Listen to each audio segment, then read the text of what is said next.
Hi friends, chapter 4 के objective में आपका स्वागत है। इससे पहले वाले वीडियो में हम क्या कर चुके हैं, तो क्वेश्चन नंबर 25 तक देख चुके हैं। हम देखने वाले हैं यहाँ पे क्वेश्चन नंबर 26। देखिए 26 में क्या कर रहा है कि संलग्न परिपथ में 4.5 माइक्रोफैराड के संधारित्र पर विभवांतर कितना है। मतलब यहाँ पे देखिए एक डायग्राम दिया गया है, यहाँ विभवांतर कितना है तो आप देख सकते हैं यहाँ विभवांतर का मान कितना है, 12 वोल्ट है। 12 वोल्ट दिया और यहाँ पे 4.5 माइक्रोफैराड है और ये 3 है और ये कितना है, 6 है। तो हम क्या करेंगे, हम सबसे पहले निकाल लेंगे कि इस मतलब स्थिति में कुल आवेश कितना होगा। कुल आवेश हम क्या करेंगे, निकाल लेंगे। ठीक है, तो कुल आवेश निकालने के लिए क्या करना पड़ेगा, पहले इसको और 3 और 6 का कैपेसिटर का संधारित्र का निकालना पड़ेगा, समतुल्य धारिता। तो दोनों किस क्रम है, समांतर में। तो 6 3 कितना आ जाएगा, 9।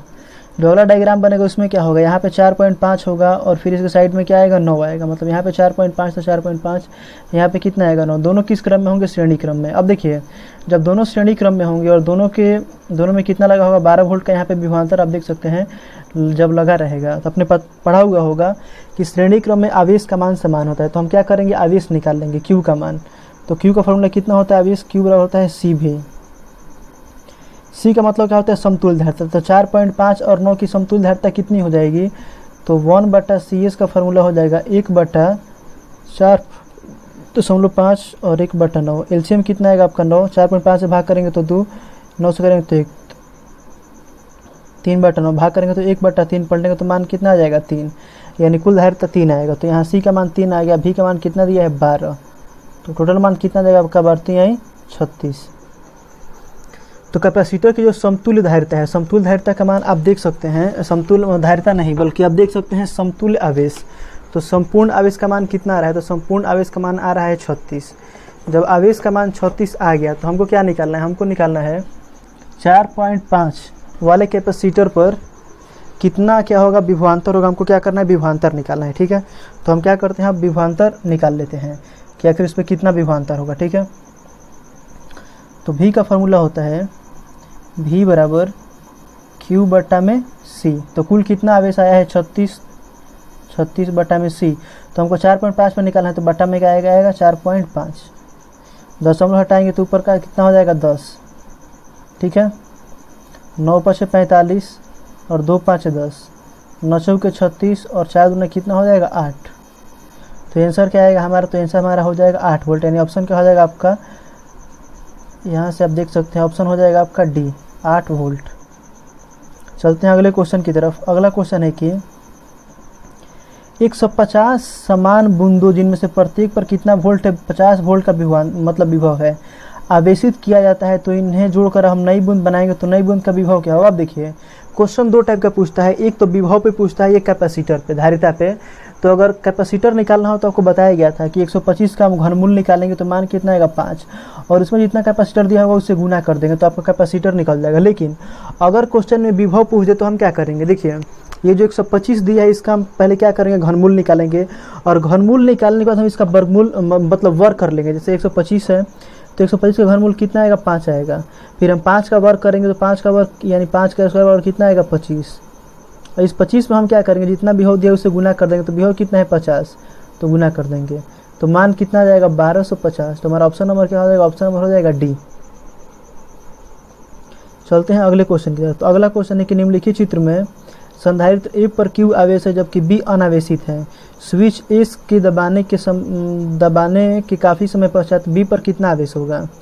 मतलब देखिए इस पर आवेश है लेकिन इस पर कोई आवेश नहीं। अगर हम स्विच को हम दबा देते हैं तो ये आपका प्लेट B है, इस पर कितना आवेश आएगा, तो इस पर कोई आवेश नहीं आएगा। आवेश का मान क्या होगा, 0। क्यों, क्योंकि जितना यहाँ पे प्लस चार्ज है उतना यहाँ पे कितना है, माइनस है। Plus minus plus minus plus minus plus minus plus minus plus minus.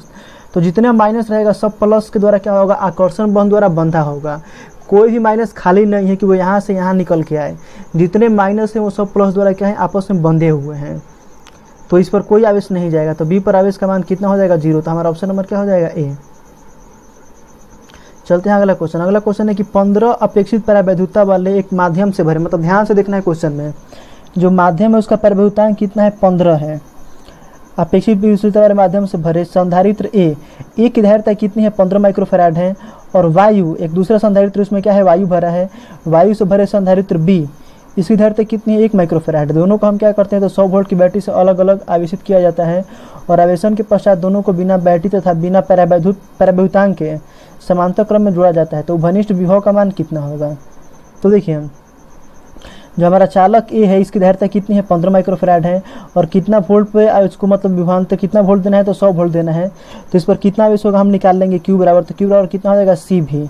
तो C का मान कितना है 15, तो 15, V का मान कितना है 100, तो 100, तो गुना करेंगे तो मान कितना आएगा 1500 आ जाएगा। दूसरे कैपेसिटर की धारिता कितनी है 1 है और इस पर इसको भी क्या करना है 100 वोल्ट विभवांतर देना है। तो इस पर आवेश मान लेते हैं पहले वाले पे Q1 था, दूसरे पे मान लेते हैं Q2 है, तो क्या होगा C भी। C का मान 1, V का मान 100, तो मान कितना आएगा 100 कूलम 100 कूलम। तो 1500 कूलम यहाँ 1500 आपका कूलम आ गया, यहाँ पे 100 कूलम आ गया। हम दोनों को जोड़ देंगे समांतर क्रम में तो मान कितना आएगा 1600 आएगा। तो टोटल आवेश का मान कितना आ गया, तो टोटल आवेश Q का मान कितना आ गया 1600 आ गया। हमको निकालना क्या है V, तो V बराबर क्या होता है Q बटा में C। तो Q का मान कितना आ गया है 1600 आ गया है, तो 1600 हो जाएगा बटा में क्या है C है। अब C का मतलब हो गया कैपेसिटर का मान। तो देखिए जो पहला संधारित्र A है इसकी धारिता 15 है, लेकिन इस धारिता 15 कब है जब इसके प्लेटों के बीच 15 परावैद्युत माध्यम डाला गया है तब है। आपको पता है कि परावैद्युत माध्यम हम जितना डालेंगे धारिता का मान उतना गुना बढ़ जाता है। अगर परावैद्युतांक का मान 2 है तो धारिता 2 गुना हो जाएगा, अगर 3 है तो 3 गुना हो जाएगा। तो यहाँ धारिता परावैद्युतांक का मान कितना है 15 है, इसका मतलब इसकी धारिता कितनी गुनी अधिक है 15 गुनी अधिक। अगर हम क्या करेंगे इस 15 वाले माध्यम को हटा लेते हैं, क्योंकि देखिए क्वेश्चन में कह रहा है कि बिना परावैद्युतांक के, बिना परावैद्युतांक यानी परावैद्युतांक नहीं होना चाहिए। तो अगर हम बिना परावैद्युतांक के निकालना चाहते हैं तो क्या करना पड़ेगा, इस 15 को निकालना पड़ेगा। तो हम क्या करेंगे जितनी धारिता है इसमें हम क्या करेंगे 15 से भाग कर लेंगे। तो अगर हम 15 से भाग कर लेते हैं तो धारिता का मान इसकी भी धारिता कितनी आ जाएगी, तो 15 बटा 15 मान कितना आ जाएगा, इसका भी 1 आ जाएगा और इसका भी 1 है। तो कुल धारिता कितनी हो जाएगा 1 1 2, तो 1600 और बटा में C का मान कितना आ गया 2, भाग करेंगे तो मान कितना आ जाएगा 800। तो हमारा ऑप्शन नंबर क्या हो जाएगा B।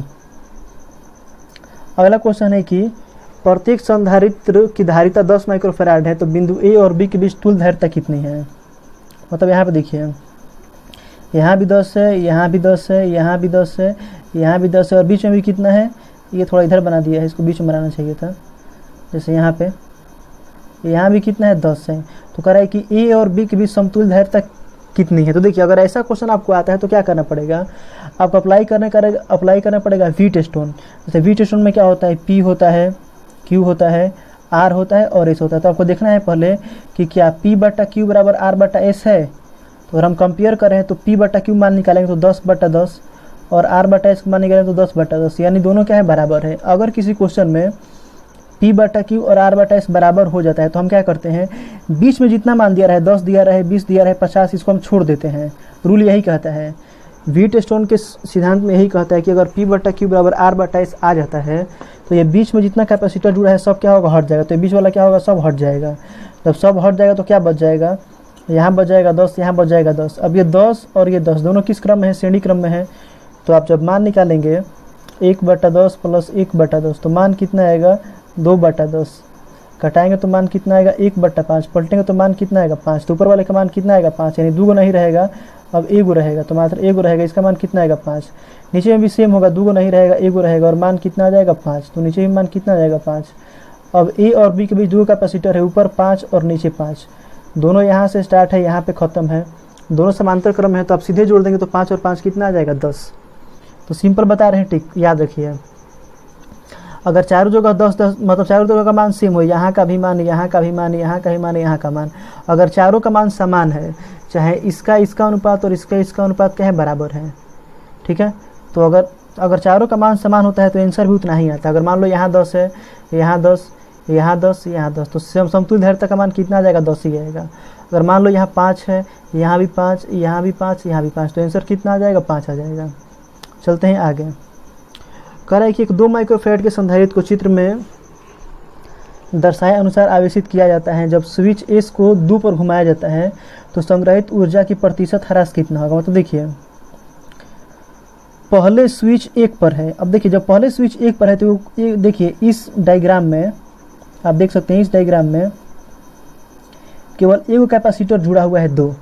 जब एक कैपेसिटर जुड़ा हुआ है तो ये अकेले कैपेसिटर क्या करेगा, कोई भी अगर सोर्स है तो कोई भी सोर्स से कितनी ऊर्जा लेगा, तो ये 100% ऊर्जा लेगा। क्यों? क्योंकि देखिए इसके साथ कोई और कैपेसिटर नहीं जुड़ा हुआ है।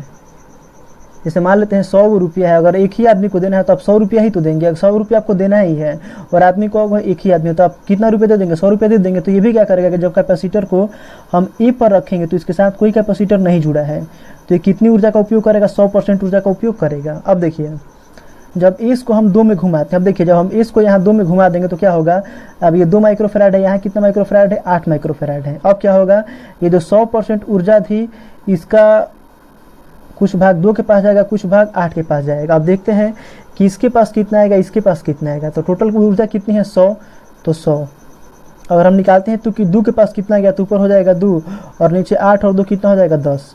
कटाएंगे तो मान कितना आएगा, 20, यानी 2 के पास कितना आएगा, 20 और 8 के पास कितना आ जाएगा, 80। तो देखिए पहले कंडीशन में इसके पास 100% ऊर्जा थी, अभी कितनी है, 20% ऊर्जा है। तो कितनी ऊर्जा कम हो गई, यानी कितनी ऊर्जा का ह्रास हुआ। तो ह्रास निकालने के लिए हम क्या करेंगे, 100 में से 20 को घटा लेंगे तो मान कितना आएगा, 80। तो ऊर्जा में ह्रास कितना का होगा, 80% का। तो हमारा ऑप्शन क्या हो जाएगा, डी, यानी ऊर्जा में ह्रास हो जाएगा आपका 80% का। क्लियर? चलते हैं अगले क्वेश्चन की तरफ। अगला क्वेश्चन है कि सी धारिता के एक संधारित्र को भी विभव तक आवेशित किया जाता है। मतलब कोई संधारित्र है, उसकी धारिता कितनी है, सी है, उसको भी विभव तक हम आवेशित करते हैं। आवेशित किया गया, इसे एक समरूप अनावेशित संधारित्र के समांतर क्रम में जोड़ा गया। तो प्रत्येक संधारित्र पर नया आवेश कितना होगा। देखिए जब हम आवेशित करेंगे तो पहले संधारित्र पर कुल कितना आवेश होगा, तो इतना हो जाएगा, Q बराबर CV हो जाएगा। अब इसको जोड़ना है एक ऐसे संधारित्र इस पर आवेश का मान कितना है, 0 है। तो टोटल आवेश का मान कितना हो जाएगा, तो CV प्लस 0 मान कितना आएगा, CV। अब इसको 2 भागों में क्या करना है, बांट देना है। जब हम 2 भागों में बांटेंगे तो इसमें 2 से भाग कर देंगे तो कितना आएगा, CV/2। तुम्हारा ऑप्शन नंबर क्या हो जाएगा, आप देख सकते हो ऑप्शन नंबर हमारा हो जाएगा बी। 1/2 CV लिखे तो, चाहे हम इसको इस तरह भी लिख सकते हैं, CV/2 लिखे तो बात क्या है, बराबर है। अगला क्वेश्चन है कि वान डी ग्राफ जनरेटर एक ऐसा यंत्र है जो उत्पन्न करता है। वान डी ग्राफ क्या उत्पन्न करता है, तो आपने पढ़ा होगा, ये कई लाख वोल्ट का विभवांतर उत्पन्न करता है। तो हमारा ऑप्शन नंबर क्या हो जाएगा, सी। अगला क्वेश्चन है कि संधारित्र की धारिता का मात्रा कितना होता है, तो सबको पता है ये फैराड होता है। अगला क्वेश्चन, 50 माइक्रोफैराड धारिता वाले एक संधारित्र को हम 10 वोल्ट विभव तक आवेशित करते हैं तो इसकी ऊर्जा कितनी होगी, ऊर्जा निकालना है। तो देखिए ऊर्जा का ये फॉर्मूला होता है, U बराबर 1/2 CV²। आ गई 1/2 तो 1/2 हो गया। सी का मान कितना है, 50 माइक्रोफैराड, तो 50 से 50 हो गया, माइक्रो हटेगा तो कितना आएगा, 10 की पावर -6। भी का स्क्वायर, तो भी का मान कितना है, 10। स्क्वायर का मतलब कितना बार गुना, 2 बार, तो 10 × 10। अब देखिए 2 में हम 50 से भाग करेंगे तो मान कितना आ जाएगा, 25, तो 25 हो जाएगा। अब 10 की पावर जोड़ते हैं तो यहाँ 10 की पावर 1 है, यहाँ 10 की पावर 1 है, यहाँ 10 की पावर -6 है, तो -6 में जोड़ेंगे 1 तो कितना हो जाएगा, -5। फिर जोड़ेंगे तो कितना हो जाएगा, 10 की पावर -4। अगर ये 2 25, अगर 25 में हम ऊपर भी 10 से भाग करते हैं और मतलब 10 से गुना 10 से भाग कर लें तो 25 में हम 10 से भाग करेंगे तो मान कितना आएगा, 2.5। और यहाँ देखिए 10 की पावर -4 है, यहाँ 10 की पावर 1 जुटेगा तो कितना आएगा, 10 की पावर -3। तो हमारा कौन सा ऑप्शन होगा, 2.5 × 10 की पावर -3। तो हमारा ऑप्शन नंबर क्या हो जाएगा, ए, 2.5 × 10 की पावर -3। आगे चलते हैं। आगे कह रहा है कि आवेश के वितरण से ऊर्जा का क्या होता है। तो हमेशा आप याद रखिए, आवेश के वितरण से ऊर्जा का हमेशा ह्रास होता है, ह्रास होता है। तो ऑप्शन क्या हो जाएगा आपका, 36 का ऑप्शन नंबर हो जाएगा ए। आगे चलते हैं। देखिए जो 37 नंबर क्वेश्चन है 2018 में बिहार बोर्ड ने पूछा है और इससे मतलब इसी चैप्टर में हमने जो क्वेश्चन आज 8 नंबर डिस्कस किया है और जो क्वेश्चन नंबर 37 है दोनों क्या है, सेम है। तो दोबारा इसको नहीं बना रहे हैं, इसको आप फिर बनाएंगे तो मान कितना आएगा, 20/9 माइक्रोफैराड। आ गया, यदि 100 वोल्ट तक आवेशित करने पर एक संधारित्र की धारिता 1 जूल हो तो संधारित्र की धारिता कितनी होगी। संधारित्र की ऊर्जा 1 जूल हो तो उसकी धारिता कितनी होगी। कह रहा है कि हम 100 वोल्ट तक क्या करते हैं, संधारित्र को आवेशित करते हैं तो उसकी ऊर्जा का मान कितना है, 1 है, तो उसकी धारिता कितनी होगी। तो देखिए फार्मूला होता है, आपने ये तो फार्मूला पढ़ा ही है, U बराबर 1/2 CV²। आगे U का मान कितना है, 1 तो 1 हो गया, 1/2 तो 1/2। C का मान निकालें तो C हो गया। V का मान कितना है, 100, यानी 100 × 100। इधर 2 बटा में है, इधर आएगा तो गुना में। तो अगर हम मान निकालें तो 2 में 1 से गुना होगा तो हो जाएगा 2 बराबर C, तो C हो जाएगा 100 के लिए हम कितना ले सकते हैं, 10 की पावर 2 और इस 100 के लिए 10 की पावर 2, टोटल कितना हो जाएगा 10 की पावर 4। 10 की पावर 4 गुना में इधर आएगा तो बट्टा में तो हो जाएगा 2 बट्टा 10 की पावर 4 बराबर सी। अगर हम सी का मान निकालें तो 2 तो 2 हो जाएगा, यहाँ 10 की पावर 4 नीचे प्लस में ऊपर जाएगा तो 10 की पावर किस में हो जाएगा माइनस में, तो 2 गुने कितना आएगा 10 की पावर -4। तो हमारा ऑप्शन नंबर क्या हो जाएगा बी, 2 गुने 10 की पावर -4। तो चैप्टर 4 में टोटल क्वेश्चन कितने थे 38 यानी 38 थे। यहाँ पे क्वेश्चन आपका क्या होता है कंप्लीट होता है। तो इस डिस्कशन को हम लोग क्या करते हैं यहीं पे एंड करते हैं। थैंक यू, मिलते हैं अगले लेक्चर में।